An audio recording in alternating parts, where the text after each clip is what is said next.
दूसरे विश्व युद्ध की। दूसरे विश्व युद्ध को ग्लोबल वॉर या टोटल वॉर भी कहा जाता है। ग्लोबल या टोटल वॉर इसलिए क्योंकि इस विश्व युद्ध में सिर्फ सैनिक ही नहीं बल्कि देश के आम आदमी भी शामिल थे। जब पहले वॉर होती थी तो सेनाएं आपस में लड़ती थी, लेकिन इस विश्व युद्ध में सामान्य जनता को भी टारगेट किया गया था। किसी भी देश ने अपने दुश्मन देशों में घुसकर आम जनता पर गोले बरसाए थे, उन पर बम फेंके थे और उन पर मिसाइलें दागी थी।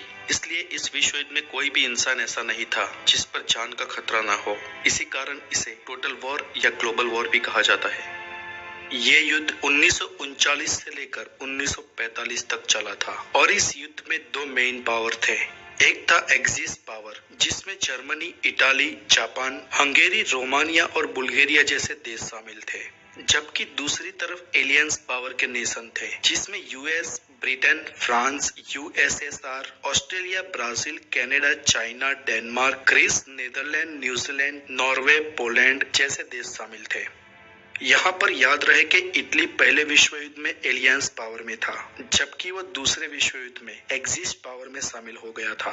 दूसरे विश्व युद्ध में उस वक्त की पृथ्वी की जनसंख्या के 3% लोग मारे गए थे, करोड़ों लोग घायल हुए थे और अरबों की संपत्ति का नुकसान हुआ था। जैसे कि हमने हमारी आगे की 2 डॉक्यूमेंट्री में जाना कि हर एक घटना दूसरी एक घटना को अंजाम देती है। दूसरे विश्व युद्ध होने के पीछे भी कई घटनाएं कारणभूत थी। उनमें से एक सबसे बड़ा कारण था खुद पहला विश्व युद्ध। अगर आपने हमारी पिछली 2 डॉक्यूमेंट्रीज वर्ल्ड वॉर 1 और बिफोर द वर्ल्ड वॉर 2 नहीं देखी तो बाद में आप इस वीडियो के नीचे डिस्क्रिप्शन में लिखे लिंक पे जाकर उसे देख सकते हैं। तो आइए आरंभ करते हैं दूसरे विश्व युद्ध का। जैसे कि आगे हमने जाना, पहले विश्व युद्ध के बाद जर्मनी पूरी तरह से घुटनों पे आ गया था और फ्रांस तथा ब्रिटेन ने विवादित वर्सल्स करार के जरिए जर्मन प्रजा की स्थिति बद से बदतर कर दी थी और जर्मन्स में रोष और आक्रोश पनपने लगा था। उन प्रजाजनों में से एक था एडोल्फ हिटलर, जिसने नाजी के जरिए जर्मनी की सत्ता हासिल की और दुश्मन देशों से बदला लेने का प्लान बनाया। हिटलर ने दुश्मन देशों के द्वारा हथियाए हुए जर्मन प्रदेशों को एक एक कर वापस ले लिया और आखिरकार जर्मनी का सबसे बड़ा भूभाग जो पोलैंड में था उस पर भी आक्रमण कर उसे ले लिया गया। मगर हिटलर इतने से संतोष मानने वाला नहीं था और अब वह दुश्मन देशों को अपने ताबे में करना चाहता था, जिसके लिए उसने पोलैंड देश पर हमला कर दिया। दिन था 1 सितंबर 1939, समय सुबह के 4:45 और ये था दूसरे विश्व युद्ध का आरंभ। 1 सितंबर की सुबह 4:45 पर जर्मनी ने जिस महायुद्ध का आरंभ किया उसके कुछ ही घंटों में लगभग 15 लाख जर्मन नाजी सैनिक पोलैंड के अंदर घुस गए और महज 1 महीना होते होते तो पूरे पोलैंड देश को जीत लिया। पोलैंड पे हमला होने के हालात में मदद का वायदा देने वाले फ्रांस और ब्रिटेन भी इन हालात में कुछ न कर सके। पोलैंड को जीतने के बाद लगभग 6 महीने तक हिटलर शांत रहा। उसने कोई भी प्रतिक्रिया की नहीं, लेकिन उसका अगला टारगेट फ्रांस और ब्रिटेन थे, क्योंकि यही वो देश थे जो जर्मनी की दयनीय स्थिति के लिए जवाबदार थे और वर्सल्स करार के नायक। दूसरे विश्व युद्ध में हिटलर जर्मन सत्ता को पूरे यूरोप में फैलाना चाहता था और वैसे ही सोच रखने वाला एक और तानाशाह इटली में पैदा हो गया था, जो था मुसोलिनी। मुसोलिनी इटालियन सत्ता फिर से यूरोप में खड़ी करना चाहता था और रोमन राज जैसी हुकूमत वापस लाना चाहता था। वहां तीसरी ओर पूर्व में जापान लड़ रहा था।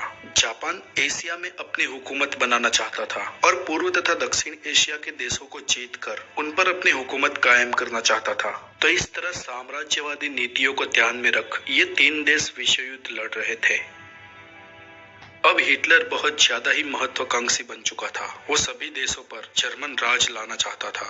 फ्रांस और ब्रिटेन पे हमला करने के लिए उसे और ज्यादा शस्त्रों की और डिफेंस पावर की जरूरत थी, इसलिए उसने फिलहाल वो हमला स्थगित रखा और उत्तरी यूरोप के एक स्कैंडिनेवियन देश नॉर्वे पर हमला कर दिया। 9 अप्रैल 1940 के दिन लगभग 15,000 सैनिक, 1,000 फाइटर प्लेन और 28 सबमरीन्स को भेजकर नॉर्वे को जीत लिया और नॉर्वे और जर्मनी के बीच पड़ने वाले देश डेनमार्क को भी अपने ताबे में कर लिया। इतना ही नहीं, कुछ ही महीनों में तो नीदरलैंड, लक्सेमबर्ग और बेल्जियम तीनों देशों पर बारी बारी हमला कर जर्मनी में विलीन कर दिया। 1940 का जून महीना आते आते हिटलर को लगा कि अब उसके पास डिफेंस पावर के लिए उत्पादित शस्त्र पर्याप्त मात्रा में जमा हो गए हैं। इसलिए 5 जून 1940 को हिटलर ने लगभग 15 लाख नाजी सैनिकों को भेजकर फ्रांस पर आक्रमण कर दिया। उस समय फ्रांस के पास 8 लाख सैनिक थे, लेकिन उसके सामने 15 लाख नाजी सैनिक, 2000 टैंक्स और 1500 फाइटर प्लेन थे, जिसको उस वक्त हरा पाना फ्रांस के बस में नहीं था। और महज 15 दिन होते होते तो फ्रांस का काम तमाम कर दिया।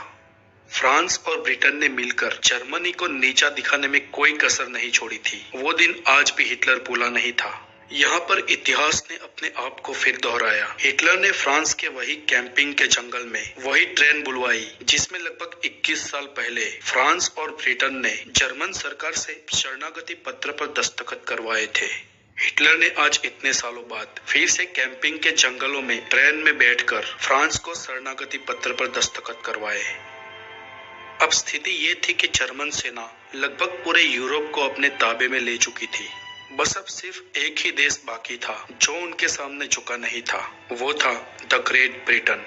हालांकि ब्रिटेन चारों ओर समुद्र से घिरा देश है, इसलिए अब तक वो अभेद रह गया। लेकिन 1940 में हिटलर ने समुद्री मार्ग से ब्रिटेन पर हमला करने की ठान ली, लेकिन उसके इस विचार में बाधारूप बना उसका सेना अध्यक्ष। हिटलर के सेना अध्यक्ष ने उस वक्त ये कहकर युद्ध को टाल दिया कि ब्रिटेन की वायुसेना बहुत मजबूत है और वो लोग हम पे समुद्र में हवाई हमला कर सकते हैं।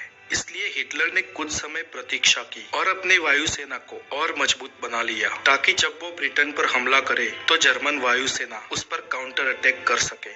और कुछ ही महीनों बाद जर्मनी और ब्रिटेन के बीच घमासान युद्ध हुआ, जिसे बैटल ऑफ ब्रिटेन भी कहा जाता है। इस युद्ध में ब्रिटेन के 1000 और जर्मनी के लगभग 1800 फाइटर प्लेन निस्तनाबूद हो गए। महीनों तक चले बैटल ऑफ ब्रिटेन के बाद हिटलर का धैर्य टूट गया।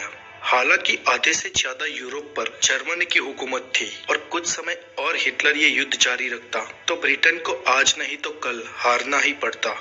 लेकिन कूटनीति में हिटलर इतना अच्छा नहीं था जितना वो राजनीति में था, और वो न करने वाली 3 बड़ी गलतियां कर बैठा।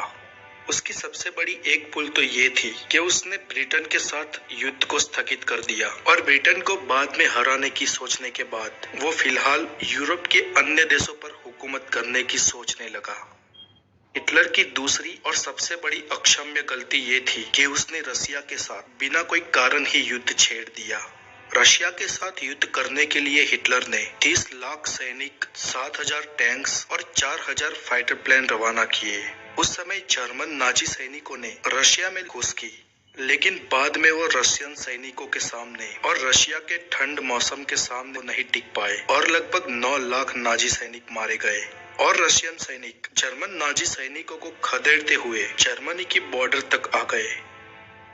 हिटलर ने तीसरी भूल ये कर दी कि उसने बिना कोई वजह अमेरिका से युद्ध डिक्लेयर कर दिया, जबकि विवादित वर्सेल्स करार के वक्त और उससे पहले अमेरिका का रवैया जर्मनी के लिए सॉफ्ट था और अमेरिका और जर्मनी के बीच कोई दुश्मनी भी नहीं थी। जापान ने 7 दिसंबर 1941 के दिन अमेरिका के पर्ल हार्बर पर हमला किया। उसके 4 ही दिन बाद हिटलर ने अमेरिका के साथ युद्ध की घोषणा कर दी। हिटलर ने शायद ये सोचा होगा कि अग्नि एशिया में जापान ब्रिटेन के सामने लड़ रहा है, जो जर्मनी का दुश्मन था, इसलिए दुश्मन का दुश्मन दोस्त हुआ। और अब जापान ने अमेरिका पर हमला कर दिया, इस वजह से दोस्त का दुश्मन दुश्मन हुआ। शायद इन समीकरणों के चलते हड़बड़ी में हिटलर ने अमेरिका के साथ युद्ध डिक्लेयर कर दिया, लेकिन इसके परिणाम जर्मनी और हिटलर के लिए बहुत घातक साबित हुए। 6 जून 1944 के दिन अमेरिका, ब्रिटेन और दूसरे मित्र राष्ट्रों की सेना यूरोप में घुस गई और जर्मनी पर हमला कर दिया, जिसमें कई नाजी सैनिक मारे गए। और वर्साइल्स करार में हुए अत्याचार का बदला लेने वाला जर्मनी फिर से घुटनों पर आ गया। इधर 1943 में जर्मनी का खात्मा बुलाने से पहले ही इटली को अपने कब्जे में कर लिया और मुसोलिनी को हिरासत में ले लिया। महीनों तक चले संग्राम में जर्मनी की पीछेहट हुई थी, क्योंकि एक और पश्चिम की तरफ से अमेरिका, ब्रिटेन और मित्र राष्ट्रों की सेनाएं जर्मनी पर हल्ला बोल रही थी, जबकि दूसरी ओर पूर्व की तरफ रशिया की सेना राजधानी बर्लिन की ओर बढ़ रही थी। इन हालात में अब जर्मनी की हार और तानाशाह हिटलर का अंत निश्चित था। हिटलर के अपने अंतिम दिन बर्लिन के सचिवालय के नीचे बने फ्यूरर बंकर कहे जाने वाले अपने आवास स्थान में गुजारे। फ्यूरर नाम की ये बंकर थी तो बहुत मजबूत, लेकिन बर्लिन पर हो रहे तोप के गोलों ने बंकर की नींव और उसकी छत को हिला दिया था। हिटलर को अब अपना अंत करीब लग रहा था। उसने कुछ सर्वोच्च नाजी अफसरों को और अपने करीबी लोगों को बुलाया, जिनमें उस वक्त उसके साथ 26 लश्करी अफसर और 31 चौकीदार थे। रशियन का जो रिपोर्ट दस्तावेजों में दर्ज है, उस रिपोर्ट के अनुसार हिटलर ने अपने करीबी लोगों से कहा कि मुझे किसी भी हाल में दुश्मनों के हाथ पकड़े नहीं जाना है। वो एक एक अफसरों को मिला, लेकिन ज्यादा कुछ बातचीत नहीं की। अब सब समझ गए थे कि आगे क्या होने वाला है। दूसरे दिन थी तारीख 30 अप्रैल 1945। हिटलर के जीवन का ये आखिरी दिन था। दोपहर को ईवा ब्राउन के साथ उसने लंच किया। लगभग 2 बजे के बाद भोजन समाप्त करते हुए वो दोनों एक कमरे में गए, जिसके बाहर एक चौकीदार स्टैंड अप पोजीशन में पहरा दे रहा था। कुछ समय बाद बंकर के उस कमरे में ईवा ब्राउन ने साइनाइड की गोली खा ली और हिटलर ने वॉल्थर ब्रांड की अपनी ऑटोमेटिक पिस्तौल से खुद को गोली मारकर आत्महत्या कर दी। और इसी के साथ तानाशाह हिटलर के चैप्टर का अंत हो गया। हालांकि हिटलर की मौत के बारे में ये सर्वमान्य रिपोर्ट के अनुसार घटित हुई घटनाओं का ब्यौरा है, लेकिन हिटलर की मौत को आज भी एक मिस्ट्री माना जाता है और उसके विषय में कई अलग अलग रिपोर्ट अलग अलग घटनाओं का जिक्र करती है। सच्चाई आखिर जो भी हो, लेकिन उस वक्त हिटलर का अंत हो गया था और जर्मनी की पराजय। इधर हिटलर की मौत और जर्मनी की हार के बाद यूरोप में तो लगभग दूसरा विश्व युद्ध खत्म हो गया, लेकिन एशिया में जापान अभी भी युद्ध लड़ रहा था। जापान ने मित्र देशों के नाक में दम कर रखा था। उसने अमेरिका का भी काफी नुकसान किया और कई अमेरिकन तथा चाइनीज टापुओं को जीत लिया। जापान उस वक्त इतना फॉर्म में चल रहा था कि वो हार मानने के लिए तैयार नहीं था और यहाँ पर मित्र देश उसे हराकर किसी भी तरह युद्ध को खत्म करना चाहते थे। इसलिए अमेरिका ने 6 अगस्त और 9 अगस्त 1945 2 दिन एक एक करके जापान के हिरोशिमा और नागासाकी पर एटॉमिक बॉम्ब से हमला किया, जिसमें हजारों जापानी निर्दोष लोग मारे गए और उसके साथ ही दूसरे विश्व युद्ध का अंत हो गया। लेकिन यहाँ पर सवाल ये है कि अमेरिका कई और तरीकों से भी जापान पे हमला कर उसे कंट्रोल में कर सकता था, तो आखिर इतने भयानक एटॉमिक हमला करने की जरूरत क्या थी? इसके ऊपर अमेरिका की भी अपनी सफाई है, अपने जवाब है। खैर, दूसरे विश्व युद्ध का अंत चाहे जैसे भी हुआ, बहुत ही बुरा हुआ। इतने खतरनाक युद्धों के बाद आखिरकार दुनिया को कुछ प्राप्त नहीं हुआ। इस विश्व युद्ध के बाद अमेरिका और यूएसएसआर का ठंडा विग्रह शुरू हुआ। इस कोल्ड वॉर में तीसरे विश्व युद्ध के संकेत भी दिखाई दे रहे थे, लेकिन सुखद बात ये रही कि 1991 आते आते कोल्ड वॉर खत्म हो गया और दुनिया ने चैन की सांस ली। परंतु इस कोल्ड वॉर के चलते अमेरिका और रशिया ने हजारों न्यूक्लियर वेपन्स खड़े कर दिए और न्यूक्लियर से भी घातक हथियारों का उत्पादन किया। और न सिर्फ इन 2 देशों ने, बल्कि कई और देशों ने भी अपने आप को एडवांस और वेपनाइज कर दिया।